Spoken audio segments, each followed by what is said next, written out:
Everyone. So ಆತ್ಮೀಯ ಸ್ಪರ್ಧಾರ್ಥಿಗಳೇ, ಇವತ್ತು ನಿಮ್ಮನ್ನು ಏಷ್ಯಾ ಖಂಡದ ಪರಿಚಯ ಬಗ್ಗೆ ನಾನು ತಿಳಿಸ್ಕೊಡ್ತಾ ಇದ್ದೀನಿ. ಅದಕ್ಕೆ ಮುಂಚೆ ನೀವು ನಮ್ಮ ಯುನಿಕ್ ಪೂಜಾರಿ ಟ್ಯುಟೋರಿಯಲ್ ಕ್ಲಾಸನ್ನು ಏನೇ ಇದ್ದರೂ ಡೌಟ್ ಇದ್ದರೆ ಕಮೆಂಟ್ ಬಾಕ್ಸಲ್ಲಿ ಕಮೆಂಟ್ ಮಾಡಿ, ದಯವಿಟ್ಟು ನಮ್ಮ ಚಾನಲ್ನ ಸಬ್ಸ್ಕ್ರೈಬ್ ಮಾಡಿ, ಲೈಕ್ ಮಾಡಿ ಅಂತ ಕೇಳ್ಕೊತಾ, ಇಷ್ಟ ಇದ್ದರೆ ಸೊ ನಾವು ಇವತ್ತು ಏಷ್ಯಾ ಖಂಡದ ಪರಿಚಯ ಬಗ್ಗೆ ನಾವು ಇವತ್ತು ಚರ್ಚೆ ಮಾಡೋಣ. ಸೊ ಏಷ್ಯಾ ಖಂಡ ಭೂ ವಿಸ್ತೀರ್ಣದಲ್ಲಿ ಅತಿ ದೊಡ್ಡ ಖಂಡ, ಜನಭರಿತವಾದ ಖಂಡ, 48 ದೇಶಗಳನ್ನೊಳಗೊಂಡ ಖಂಡ. ಓಕೆ, ಸೊ ಇದೆಲ್ಲದ ಬಗ್ಗೆ ನಾವು ಈ ಕ್ಲಾಸಲ್ಲಿ ನಾವು ತಿಳಿದುಕೊಳ್ಳೋಣ. ಓಕೆ, ಸೊ ಇದಕ್ಕಿಂತ ಮೊದಲು ಫಸ್ಟ್ ನಾವು ಏಷ್ಯಾ ಖಂಡವನ್ನು ಇದು ಮಾಡಿಕೊಂಡು ಆಮೇಲೆ ಅದನ್ನು MCQ ಕ್ವಶನ್ಸ್ ನಾವು ಬಿಡಿಸೋಣ. ಓಕೆ, ಡೈರೆಕ್ಟಾಗಿ MCQ ಕ್ವಶನ್ನ ಬೇಡ, ಅದರ ಬಗ್ಗೆ ತಿಳ್ಕೊಂಡು ಆಮೇಲೆ ನಾವು MCQ ಕ್ವಶನ್ನ ನಾವು ಬಿಡಿಸೋಣ ಅಂತ ನಾನು ಡೈರೆಕ್ಟಾಗಿ ಇದಕ್ಕೆ ಹೋಗ್ತಾ ಇದ್ದೀನಿ, ಏಷ್ಯಾ ಖಂಡದ ಪರಿಚಯ ಬಗ್ಗೆನೇ. ಓಕೆ, ಸ್ಲೈಡ್ಸ್ ಕೂಡ ಮಾಡಿದ್ದೀನಿ. ನಿಮಗೆ ನಮ್ಮ ಟೆಲಿಗ್ರಾಮ್ ಚಾನಲ್ ಲಿಂಕ್ ಕೂಡ ನಾನು ಕೆಳಗಡೆ ಹಾಕಿರ್ತೀನಿ. ನೀವು ನೋಟ್ಸ್, ಸ್ಲೈಡ್ಸ್, ಇದು ಪ್ರೆಸೆಂಟೇಷನ್ ಬೇಕು ಕೂಡ ಅಂತಂದರೆ ಕೂಡ ನಾನು ಅಲ್ಲಿ ಬಾಟಮ್ ಕಡೆ ಹಾಕಿರ್ತೀನಿ. ನೀವು ಅಲ್ಲಿ ಕೂಡ ನೀವು ಕನೆಕ್ಟ್ ಮಾಡ್ಕೋಬೋದು. ಇಲ್ಲ ಅಂತಂದರೆ ಟೆಲಿಗ್ರಾಮ್ ಚಾನಲಲ್ಲಿ ಲಿಂಕ್ ಹಾಕಿರ್ತೀನಿ, ಅಲ್ಲಿ ನೀವು ಜಾಯ್ನ್ ಆಗ್ಬೋದು. ಓಕೆ ಓಕೆ ಓಕೆ ಏಷ್ಯಾ ಖಂಡ. ಮೊದಲು ನಾವು ನಮ್ಮ ಭೂ ವಿಸ್ತೀರ್ಣದಲ್ಲಿ 7 ಖಂಡಗಳು ಇದ್ದಾವೆ. ಓಕೆ, ಯಾವ್ಯಾವ ಖಂಡ? ಫಸ್ಟಿಂದ ಕೆಳಗಡೆ ಬಂದರೆ, ದೊಡ್ಡದಿಂದ ಚಿಕ್ಕದವರೆಗೆ ಬಂದರೆ, ಫಸ್ಟ್ ಖಂಡ ಬಂದುಬಿಟ್ಟು ಏಷ್ಯಾ ಖಂಡ. ಮೊದಲನೇ ಖಂಡ, ಅತಿ ದೊಡ್ಡ ಖಂಡ ಯಾವುದಂದರೆ ಏಷ್ಯಾ ಖಂಡ. ಎರಡನೇ ಅತಿ ದೊಡ್ಡ ಖಂಡ ಯಾವುದಂದರೆ ಆಫ್ರಿಕಾ. ಮೂರನೇ ಖಂಡ ಯಾವುದಂತಂದರೆ ಉತ್ತರ ಅಮೇರಿಕಾ. ನೆಕ್ಸ್ಟು ಯಾವುದಪ್ಪ ಅಂತಂದರೆ ದಕ್ಷಿಣ ಅಮೇರಿಕಾ. ಓಕೆ, ದಕ್ಷಿಣ ಅಮೇರಿಕಾ. ನೆಕ್ಸ್ಟು ಓಕೆ, ನೆಕ್ಸ್ಟ್ ಬಂದುಬಿಟ್ಟು ಅಂಟಾರ್ಟಿಕ್ ಖಂಡ. ನೆಕ್ಸ್ಟ್ ಬಂದುಬಿಟ್ಟು ಯುರೋಪ್ ಖಂಡ. ಅತಿ ಚಿಕ್ಕ ಖಂಡ ಯಾವುದು ಭೂ ವಿಸ್ತೀರ್ಣದಲ್ಲಿ ಅಂತಂದರೆ ಆಸ್ಟ್ರೇಲಿಯಾ ಖಂಡ ಅತಿ ಚಿಕ್ಕ ಖಂಡ ಆಗಿದೆ. ಸೊ ನೀವು ಇದು ಕೂಡ ನೀವು ಸ್ಕ್ರೀನ್ಶಾಟ್ ತೊಗೊಳ್ಬೋದು. ನಾನು ನಿಮಗೆ ನಿಮ್ಗೆ ಅಲ್ಲಿ ಹಾಕಿರ್ತೀನಿ ಮೆಟೀರಿಯಲ್ಲು, ಟೆಲಿಗ್ರಾಮ್ ಲಿಂಕಲ್ಲಿ ನೀವು ಡೌನ್ಲೋಡ್ ಮಾಡ್ಕೋಬೋದು. ಸೊ ಗೊತ್ತಾಯ್ತಾ?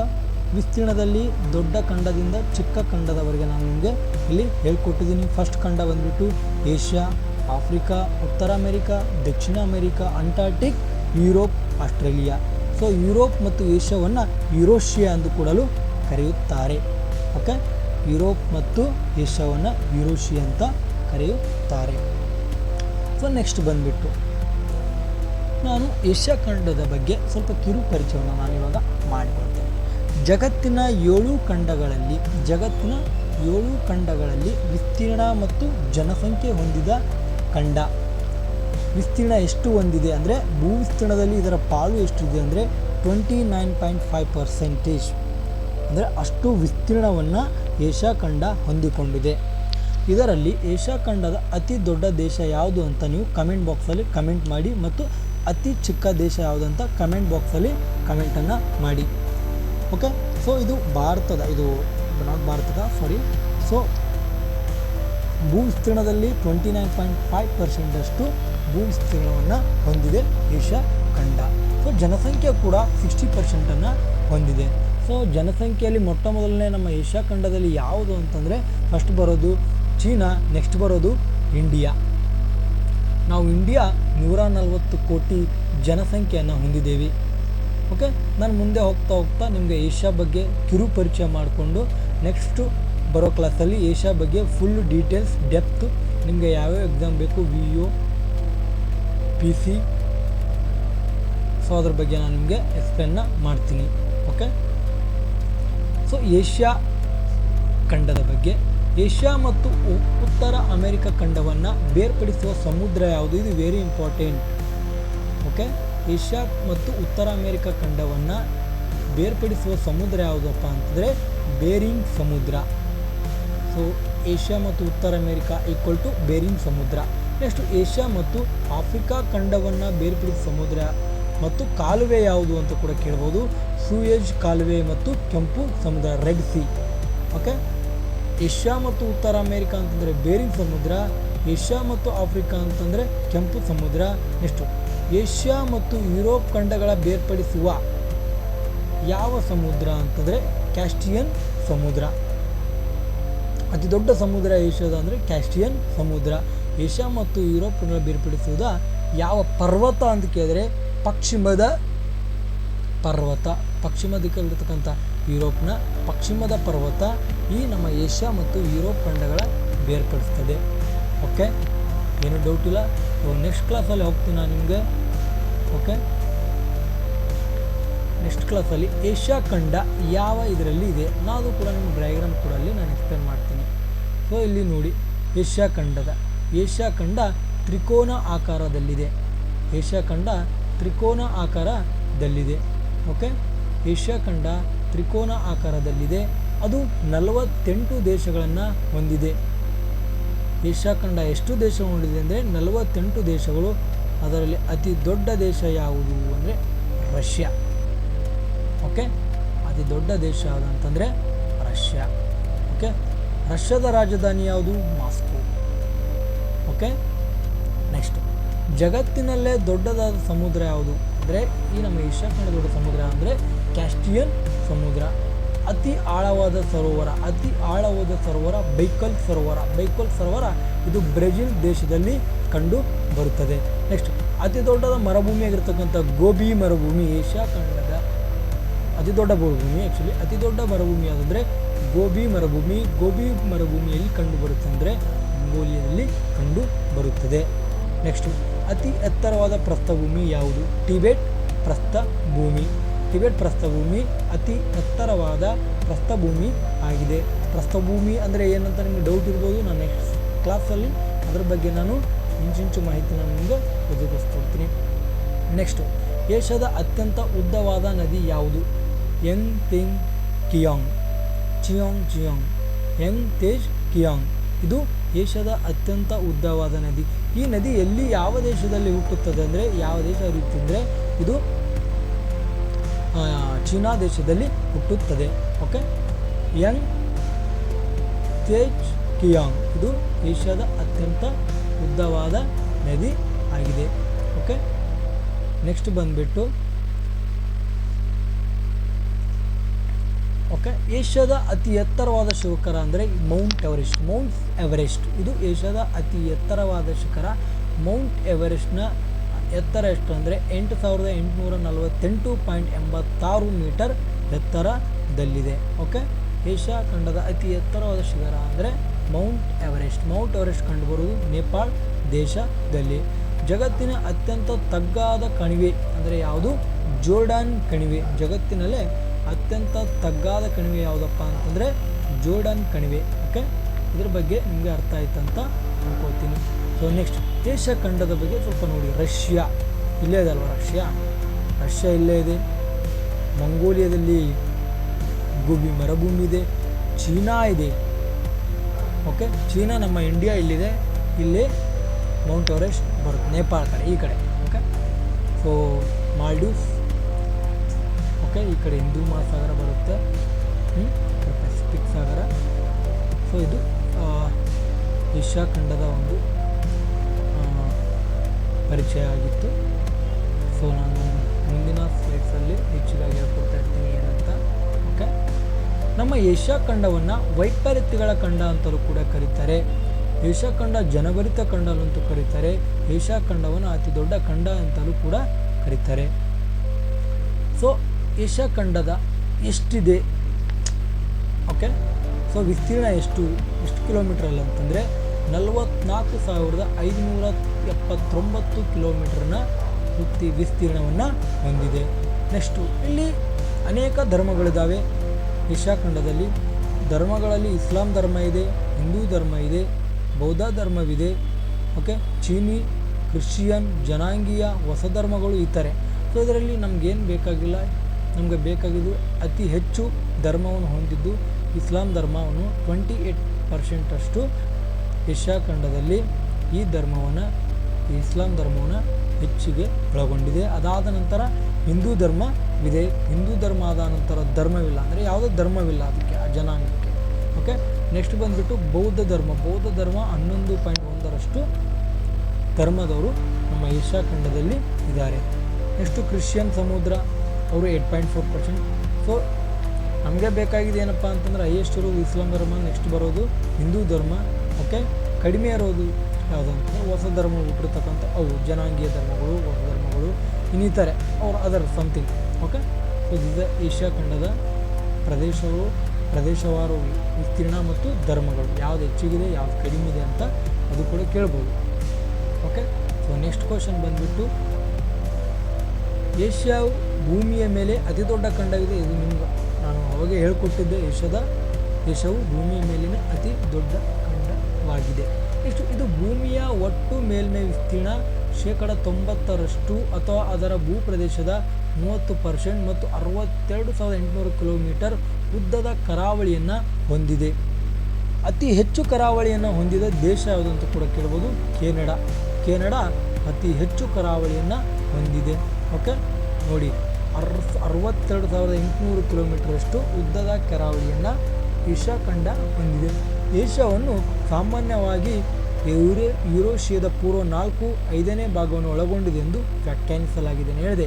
ಯುರೇಷಿಯಾ ಅಂದರೆ ಯುರೋಪ್ ಮತ್ತು ಏಷ್ಯಾವನ್ನು ಸ್ವಲ್ಪ ಒಳಗೊಂಡಿದ್ದ ಕಾರಣ ಅದು ಯುರೇಷಿಯಾ ಅಂತ ಕರೀತಾರೆ. ಯಾವ್ಯಾವ ದೇಶ ಯುರೋಪ್ ಪ್ಲಸ್ ಏಷ್ಯಾ ಇದು ಮತ್ತು ಏಷ್ಯಾ ಕಡೆ ಒಳಗೊಂಡಿರುತ್ತೆ ಅಂದರೆ ಟರ್ಕಿ ದೇಶ ಮತ್ತು ರಷ್ಯಾ ದೇಶ ಎರಡೂ ಖಂಡಗಳ ನಡುವೆ ಅದು ಇದೆ. ಯಾವುದು? ರಷ್ಯಾ ಮತ್ತು ಟರ್ಕಿ, ಯುರೋಪ್ ಮತ್ತು ಏಷ್ಯಾ ಖಂಡದ ನಡುವೆ ಇದೆ, ಓಕೆ. ಇದು ಬಂದ್ಬಿಟ್ಟು ಸೊ ನೆಕ್ಸ್ಟ್ ಬಂದ್ಬಿಟ್ಟು ಗೋಬಿ ಮರುಭೂಮಿ. ನಾನು ಹೇಳಿದೆ ಅತಿ ದೊಡ್ಡ ಮರುಭೂಮಿ ಯಾವುದು? ಗೋಬಿ ಮರುಭೂಮಿ ಮಂಗೋಲಿಯಾದಲ್ಲಿದೆ. ಸೊ ನಿಮಗೆ ನಾನು ಮ್ಯಾಪ್ ಮುಖಾಂತರ ಹೇಳ್ತೀನಿ. ಸೊ ಇಲ್ಲಿ ಮಂಗೋಲಿಯಾ ಇದೆ, ಇಲ್ಲಿ ರಷ್ಯಾ ಇದೆ, okay. Mongolia, Russia, north Korea, okay, south Korea. So ನಮಗೆ ಬೇಕಾಗಿದ್ದು India, Pakistan, Afghanistan, Kazakhstan, Turkey. So Turkey ಈ ಕಡೆ. ಸೊ ಇದೇನಿದೆ ಯುರೋಪ್ ಆ ಕಡೆ ಬರುತ್ತೆ, ಓಕೆ. ನಾನು ಫುಲ್ ನಿಮಗೆ ವಿಶ್ವ ಬಗ್ಗೆ ನಾನು ಹೇಳುವಾಗ ಅದರ ಹೇಳ್ಕೊಡ್ತೀನಿ ಅಂತ ನಿಮಗೆ, ಓಕೆ. ಶ್ರೀಲಂಕಾ, ಸೊ ಬಾಂಗ್ಲಾದೇಶ ಈ ಕಡೆ ಅರ್ಥ ಆಯಿತಾ. ಮಂಗೋಲಿಯಲ್ಲಿ ಬರುತ್ತೆ, ಚೈನಾದಲ್ಲಿ ಬರುತ್ತೆ, ರಷ್ಯಾ ಇದೆ ಅಲ್ವಾ. ರಷ್ಯಾ ಅತಿ ದೊಡ್ಡ ದೇಶ. ಸೊ ನೆಕ್ಸ್ಟು ಎಷ್ಟು ಕರಾವಳಿ ಪ್ರದೇಶ ಹೊಂದಿದೆ? 62,800 ಕಿಲೋಮೀಟರ್. ಎಷ್ಟು ಪಾಲನ್ನು ಹೊಂದಿದೆ? 29.1% ಅಷ್ಟು ವಿಸ್ತೀರ್ಣದಲ್ಲಿ ಏಷ್ಯಾ ಖಂಡ ಎಷ್ಟು ಪಾಲನ್ನು ಹೊಂದಿದೆ. ಎಷ್ಟು ಜನಸಂಖ್ಯೆ? 60% ಅಷ್ಟು ಜನಸಂಖ್ಯೆಯನ್ನು ಒಳಗೊಂಡಿದೆ, ಓಕೆ. ಇದು ಏಷ್ಯಾ ಖಂಡದ ಸಂಖ್ಯೆ. ನೆಕ್ಸ್ಟು ಗೋಬಿ ಮರುಭೂಮಿ ಇದೆ ಅಂತ ಹೇಳಿದೆ, ಕ್ಯಾಸ್ಪಿಯನ್ ಸಮುದ್ರ ಇದೆ ಅಂತ ಕೇಳಿದೆ, ಅತಿ ದೊಡ್ಡದಾದ ಇದು ತಗ್ಗಾದ ಕಣಿವೆ ಜೋರ್ಡಾನ್ ಕಣಿವೆ ಇದೆ, ಓಕೆ. ಅತಿ ದೊಡ್ಡ ಪ್ರಸ್ಥಭೂಮಿ, ಅತಿ ಎತ್ತರ ಪ್ರಸ್ಥಭೂಮಿ ಯಾವುದು? ಟಿಬೆಟ್ನ ಪ್ರಸ್ಥಭೂಮಿ ಇದೆ, ಮೇಲ್ಛಾವಣಿ, ಓಕೆ. ನೆಕ್ಸ್ಟು ಗೋಬಿ ಮರುಭೂಮಿ ಮಂಗೋಲಿಯಾದಲ್ಲಿದೆ ಮತ್ತು ಅರೇಬಿಯನ್ ಮರುಭೂಮಿ ಮಧ್ಯಪ್ರಾಚ್ಯದ ಹೆಚ್ಚಿನ ಭಾಗಗಳಲ್ಲಿ ವ್ಯಾಪಿಸಿದೆ, ಓಕೆ. ಗೋಬಿ ಮರುಭೂಮಿಯಲ್ಲಿ ಅಂದರೆ ಮಂಗೋಲಿಯಾದಲ್ಲಿದೆ. ನೆಕ್ಸ್ಟು ಚೀನಾದ ಯಾಂಗ್ಚೆ, ನಾನು ಹೇಳಿದೆ ಅವಾಗೆ. ಸೊ ಏಷ್ಯಾದ ಅತಿ ಉದ್ದವಾದ ನದಿಯಾದ ಕಿಯಾಂಗು ಅಂತ ಆ ನದಿಯನ್ನು ಯಾಂಗ್ಚೆ ನದಿ ಕೂಡ ಅಂತ ಕರೀತಾರೆ. ಇದು ಏಷ್ಯಾ ಖಂಡದ ಅತಿ ಉದ್ದವಾದ ನದಿಯಾಗಿದೆ. ನೇಪಾಳ ಮತ್ತು ಚೀನಾ ನಡುವಿನ ಹಿಮಾಲಯವು ವಿಶ್ವದ ಅತಿ ಎತ್ತರ ಪರ್ವತವಾಗಿದೆ. ನಾನು ಹೇಳಿದೆ ನೇಪಾಳದಲ್ಲಿ ಇರತಕ್ಕಂಥ ಮೌಂಟ್ ಎವರೆಸ್ಟ್ ಇದು 8,848.86 ಮೀಟರನ್ನು ಎತ್ತರವನ್ನು ಹೊಂದಿದೆ. ಸೊ ಇಲ್ಲಿ ನಮ್ಮ ಏಷ್ಯಾ ಖಂಡ ಸಸ್ಯವರ್ಗ ಹೇಗಿದೆ ನಾನು ಅದು ಕೂಡ ಮುಂದೆ ನಿಮಗೆ ಫುಲ್ ಇದು ಸ್ವಲ್ಪ ಜಸ್ಟ್ ಬ್ರೀಫಾಗಿ ಎಕ್ಸ್ಪ್ಲೇನ್ ಮಾಡ್ತಾ ಇದ್ದೀನಿ. ಡೀಟೇಲ್ಡಾಗಿ ಎಕ್ಸ್ಪ್ಲೇನ್ ಮಾಡ್ತೀನಿ ನಾನು ನೆಕ್ಸ್ಟ್ ಬರೋ ಕ್ಲಾಸ್ಗಳಲ್ಲಿ. ಸೊ ಉಷ್ಣವಲಯದ ಮಳೆ ಕಾಡುಗಳು ದಕ್ಷಿಣ ಏಷ್ಯಾದ ಬಹುಪಾಲು ವ್ಯಾಪಿಸಿದೆ. ಅಂದರೆ ದಕ್ಷಿಣ ಏಷ್ಯಾ ಕೆಳಗಡೆನೇ ಉಷ್ಣವಲಯದ ಮಳೆ ಕಾಡುಗಳನ್ನು ಹೊಂದಿದೆ. ಮತ್ತು ಕೋನಿಫೆರಸ್ ಪತನಶೀಲ ಕಾಡುಗಳು ಉತ್ತರದ ದೂರದಲ್ಲಿದೆ. ಉತ್ತರಕ್ಕೆ ಕೋನಿಫೆರಸ್ ಮತ್ತು ಪತನಶೀಲ ಕಾಡುಗಳಿದ್ದಾರೆ, ಕೆಳಗಡೆ ಉಷ್ಣವಲಯದ ಮಳೆ ಕಾಡುಗಳಿದ್ದಾವೆ, ಓಕೆ. ಇವು ಕಾಡುಗಳ ಹೆಸರುಗಳು, ಓಕೆ. ನೆಕ್ಸ್ಟು ಸೊ ಇದಿಷ್ಟು ಬಂದ್ಬಿಟ್ಟು ನಮ್ಮ ಏಷ್ಯಾ. ನೆಕ್ಸ್ಟು ಏಷ್ಯಾ ಮತ್ತು ಆಫ್ರಿಕಾ ಗಡಿವೆ. ಏಷ್ಯಾ ಮತ್ತು ಆಫ್ರಿಕಾ ಗಡಿಯು ಸೂಯೆಜ್ ಕಾಲುವೆ, ಸೂಯೆಜ್ ಕೊಲ್ಲಿ, ಕೆಂಪು ಸಮುದ್ರ, ಬಾಬ್ ಎಲ್ ಮುಡೇಬ್ ಕೂಡ ಆಗಿದೆ. ಸೊ ಹೇಳಿದೆ ಏಷ್ಯಾ ಮತ್ತು ಆಫ್ರಿಕಾ ನಡುವೆ ಸೂಯೆಜ್ ಕಾಲುವೆ ಇದೆ. ರೆಡ್ ಸಿ ಅದು ಏಷ್ಯಾ ಮತ್ತು ಆಫ್ರಿಕಾ ಗಡಿಯನ್ನು ವಿಭಾಗಿಸುತ್ತದೆ, ಓಕೆ. ನೆಕ್ಸ್ಟು ಈಜಿಪ್ಟನ್ನು ಖಂಡಾಂತರ ದೇಶವನ್ನಾಗಿ ಮಾಡುತ್ತದೆ, ಓಕೆ. ಏಷ್ಯಾದಲ್ಲಿ ಸಿನಾಯಿ ಪರ್ಯಾದ್ವೀಪ ಆಫ್ರಿಕಾದಲ್ಲಿ ಉಳಿದ ದೇಶವನ್ನು ಹೊಂದಿದೆ. ಸೊ ಆಫ್ರಿಕಾದೇನಿದೆ ಸಿನಾಯಿ ಪರ್ಯಾದ್ವೀಪ ಏಷ್ಯಾದಲ್ಲಿಯನ್ನು ಒಳಗೊಂಡಿದೆ, ಉಳಿದ ದೇಶಗಳು ಆಫ್ರಿಕಕ್ಕೆ ಸೇರ್ತವೆ ಅಂತ ಹೇಳ್ತದೆ. ಸೊ ಇವಾಗ ನಾವು ಬಂದುಬಿಟ್ಟು ಇದ್ರ ಬಗ್ಗೆ ನಾವು ಇವಾಗ ಕ್ವಶನ್ಸ್ ನಾವು MCQಸನ್ನು ಬಿಡಿಸೋಣ. ಓಕೆ, ಸೊ ಫಸ್ಟಿಂದ ಬರ್ತೀನಿ. Okay, first question I asking. So ವಿಸ್ತೀರ್ಣದಲ್ಲಿ ಅತ್ಯಂತ ದೊಡ್ಡ ಖಂಡ ಯಾವುದು? Option A Asia, option B Africa, option C ಉತ್ತರ ಅಮೆರಿಕಾ, ಆಪ್ಷನ್ ಡಿ ದಕ್ಷಿಣ ಅಮೆರಿಕಾ. ಸೊ ಯಾವುದು ಅತಿ ದೊಡ್ಡ ಖಂಡ ಅಂತಂದರೆ ಏಷ್ಯಾದು 44,579 ಕಿಲೋಮೀಟರನ್ನು ಒಳಗೊಂಡಿದೆ. ವಿಸ್ತೀರ್ಣದಲ್ಲಿ ಎಷ್ಟು ಬಹುಪಾಲನ್ನು ಹೊಂದಿದೆ? 29.2%, ಒಂದರಷ್ಟು ವಿಸ್ತೀರ್ಣದಲ್ಲಿ ತನ್ನ ಭೂ ವಿಸ್ತೀರ್ಣದಲ್ಲಿ ಏಷ್ಯಾ ಖಂಡ ಹೊಂದಿದೆ. ಸೊ ನೆಕ್ಸ್ಟ್ ಕ್ವಶನ್ ಬಂದುಬಿಟ್ಟು ಏಷ್ಯಾ ಖಂಡ ಅಥವಾ ಅತಿ ಹೆಚ್ಚು ಜನಸಂಖ್ಯೆ ಹೊಂದಿರುವ ಖಂಡ ಯಾವುದು? ಜನಭರಿತ ಖಂಡ ಅಂತ ನನಗೆ ಕೂಡ ಹೇಳಿದೆ. ಇದು 60% ಜನಸಂಖ್ಯೆಯನ್ನು ಹೊಂದಿದೆ, ಅದು ಏಷ್ಯಾ ಖಂಡ. ಸೊ ಏಷ್ಯಾ ಖಂಡ ಅತಿ ಹೆಚ್ಚು ಜನಸಂಖ್ಯೆಯನ್ನು ಹೊಂದಿದೆ. ಸೊ ಇದರಲ್ಲಿ ನಮ್ಮ ಏಷ್ಯಾ ಖಂಡದಲ್ಲಿ ಅತಿ ಹೆಚ್ಚು ಜನಸಂಖ್ಯೆ ಹೊಂದಿರುವ ದೇಶ ಯಾವುದು ಅಂತಂದರೆ ಚೀನಾ. ಎರಡನೇ ದೇಶ ಅಂತಂದರೆ ಭಾರತ. ಸೊ ಭಾರತ ಈವರೆಗೆ 140 ಕೋಟಿ ಜನಸಂಖ್ಯೆಯನ್ನು ಹೊಂದಿದೆ, ಆದರೆ 2011 ಲಾಸ್ಟು ಜನಸಂಖ್ಯೆಯನ್ನು ಎಣಿಕೆ ಮಾಡಿದ್ದು. ಸೊ ಜುಲೈ 11ರಂದು ಜನಸಂಖ್ಯಾ ದಿನ ಅಂತಂದರೆ, ಸೊ ಇವತ್ತು ಜುಲೈ 11 ಜನಸಂಖ್ಯೆಯ ದಿನ. ಓಕೆ, ಸೊ ನೆಕ್ಸ್ಟ್ ಕ್ವಶನ್ ಬಂದುಬಿಟ್ಟು ವೈಪರೀತ್ಯಗಳ ಖಂಡ ಯಾವುದು? ವೈಪರೀತ್ಯಗಳ ಖಂಡ ಯಾವುದು ಅಪ್ಪ ಅಂತಂದರೆ option A Asia, option B Africa, option C ಉತ್ತರ ಅಮೆರಿಕಾ, ಆಪ್ಷನ್ ಡಿ ಯುರೋಪ್. ವೈಪರೀತ್ಯಗಳ ಖಂಡ ಯಾವುದಪ್ಪ ಅಂತಂದರೆ option A is the right answer. ಏಷ್ಯಾವನ್ನು ವೈಪರೀತ್ಯಗಳ ಅಂದರೆ ಡಿಫ್ರೆಂಟ್ ಓಕೆ, ಡಿಫ್ರೆಂಟ್ ಇದು ಎಲ್ಲ ವೆರೈಟಿ. ಸೊ ಅದನ್ನು ವೈಪರೀತ್ಯಗಳ ಖಂಡ ಅಂತ ಕರೀತಾರೆ. ನೆಕ್ಸ್ಟ್, ಉತ್ತರ ಅಮೆರಿಕದ ಅತಿ ಉದ್ದದ ನದಿ ಯಾವುದು? ಓಕೆ, ಉತ್ತರ ಅಮೆರಿಕದ ಅತಿ ಉದ್ದದ ನದಿ ಯಾವುದು ಅಂತಂದರೆ ಆಪ್ಷನ್ ಎ ಮಿಸಿಸಿಪ್ಪಿ ನದಿ, ಆಪ್ಷನ್ ಬಿ ನೈಲ್ ನದಿ, ಆಪ್ಷನ್ ಸಿ ವೋಲ್ಗಾ ನದಿ, ಆಪ್ಷನ್ ಡಿ ಮುರ್ರೆ ನದಿ. ಸೊ ಉತ್ತರ ಅಮೆರಿಕದ ಅತಿ ಉದ್ದದ ನದಿ ಯಾವುದು ಅಂತಂದರೆ ಮಿಸಿಸಿಪ್ಪಿ ನದಿ. ಮಿಸಿಸಿಪ್ಪಿ ನದಿಯನ್ನು ಪಕ್ಷಿ ಕಾಲದ ಆಕಾರ ಅಂತ ಕರೀತಾರೆ. ಪಕ್ಷಿ ಕಾಲ ಇರ್ತಾವಲ್ಲ, ಅದರದ್ದು ಆಕಾರ ಇದೆ ಮಿಸಿಸಿಪ್ಪಿ ನದಿ. ಸೊ ನಾವಿಲ್ಲಿ ಕೇಳಬೇಕಂದ್ರೆ ಏಷ್ಯಾದ ಅತಿ ಉದ್ದದ ನದಿ ಯಾವುದು ಅಂತ ನಿಮಗೆ ನಾನು ಹೇಳಿಕೊಟ್ಟಿದ್ದೆ, ನೀವು ಅದು ಕಮೆಂಟ್ ಕೂಡ ಮಾಡಿ. ಓಕೆ, ನೆಕ್ಸ್ಟ್, ಭೂ ವಿಸ್ತೀರ್ಣದಲ್ಲಿ ಅತಿ ಚಿಕ್ಕ ಖಂಡ ಯಾವುದು? ಭೂ ವಿಸ್ತೀರ್ಣದಲ್ಲಿ ಅತಿ ಚಿಕ್ಕ ಖಂಡ ಯಾವುದು ಅಂತಂದರೆ option A Asia, option B Australia, option C Antarctica, option D Dakshina America. So ಅತಿ ಚಿಕ್ಕ ಖಂಡ ಯಾವುದಪ್ಪ ಅಂತಂದರೆ ಆಸ್ಟ್ರೇಲಿಯಾ ಅತಿ ಚಿಕ್ಕ ಖಂಡ.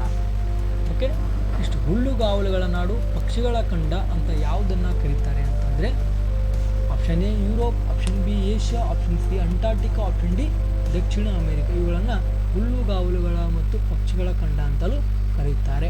ಯಾವುದನ್ನು ಅಂತಂದರೆ ದಕ್ಷಿಣ ಅಮೆರಿಕಾ ಖಂಡವನ್ನು.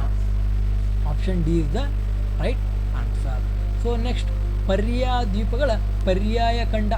ನಾನು ಹೇಳಿದೆ ಪರ್ಯಾಯ ದ್ವೀಪಗಳ ಪರ್ಯಾಯ ಖಂಡ ಯಾವುದಪ್ಪ ಅಂತಂದರೆ option A Asia, option B Europe, option C Africa, option D America. ಪರ್ಯಾಯ ದ್ವೀಪಗಳ ಪರ್ಯಾಯ ಖಂಡ ಯಾವುದಪ್ಪ ಅಂತಂದರೆ option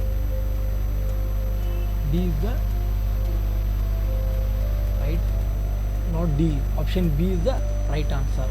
okay, option B is the right answer. So next ಬಂದುಬಿಟ್ಟು 7th ಕ್ವಶನ್. ಓಕೆ, ನೆಕ್ಸ್ಟ್, ಬಿಳಿಯ ಖಂಡ, ವಿಜ್ಞಾನಿಗಳ ಖಂಡ ಅಂತ ಯಾವುದನ್ನು ಕರೀತಾರೆ? ಅಲ್ಲಿ ಜನವಸತಿಯೂ ಇಲ್ಲ, ಬಟ್ ನಮ್ಮ ಭಾರತದ 1983 ವಿಜ್ಞಾನ ಸಂಸ್ಥೆಯನ್ನು ಅಲ್ಲಿ ಸ್ಥಾಪಿಸಿದೆ. ಯಾವುದು ಅಂತಂದರೆ ಗಂಗೋತ್ರಿ. ಅದಾದಮೇಲೆ ಇನ್ನೊಂದು ಸಂಸ್ಥೆಯನ್ನು ಮಾಡ್ತಾರೆ, ನಾನು ನಿಮಗೆ ಹೇಳ್ತೀನಿ. ಇಂದಿರಾ ಗಾಂಧಿಯವರ ಇದರಲ್ಲಿ ಇದು ಮಾಡ್ತಾರೆ, ಆ ಪೀರಿಯಡಲ್ಲಿ. ಓಕೆ, ಸೊ ಬಿಳಿಯ ಖಂಡ ಮತ್ತು ವಿಜ್ಞಾನಿಗಳ ಖಂಡ ಯಾವುದನ್ನು ಕರೀತಾರಪ್ಪ ಅಂತಂದರೆ ಅಂಟಾರ್ಟಿಕಾ ಖಂಡವನ್ನು ಕರೀತಾರೆ.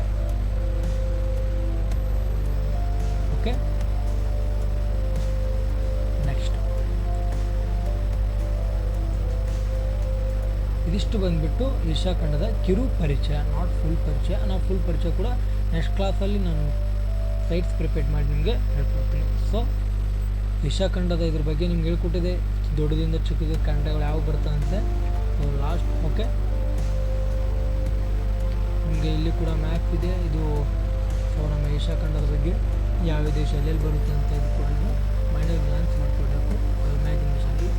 Okay, thanks for watching. Please subscribe and like it and share it. ಈ ನಿಮಗೆ ಮೆಟೀರಿಯಲ್ ಬೇಕಾದರೆ ನಾನು ಚಾನಲ್ನ ಕೆಳಗಡೆ ಲಿಂಕನ್ನು ಹಾಕಿರ್ತೀನಿ. ಸೊ ಟೆಲಿಗ್ರಾಮ್ ಲಿಂಕನ್ನು ನೀವು ಜಾಯ್ನ್ ಆಗ್ಬೋದು. ಆ ಟೆಲಿಗ್ರಾಮ್ ಲಿಂಕಿಗೆ ನೀವು ಜಾಯ್ನ್ ಆಗಿ ನೋಟ್ಸ್ನ ಪಡ್ಕೊಬೋದು ಅಂತ ಕೇಳ್ಕೊತಾ ನಮ್ಮ ಥ್ಯಾಂಕ್ ಯು.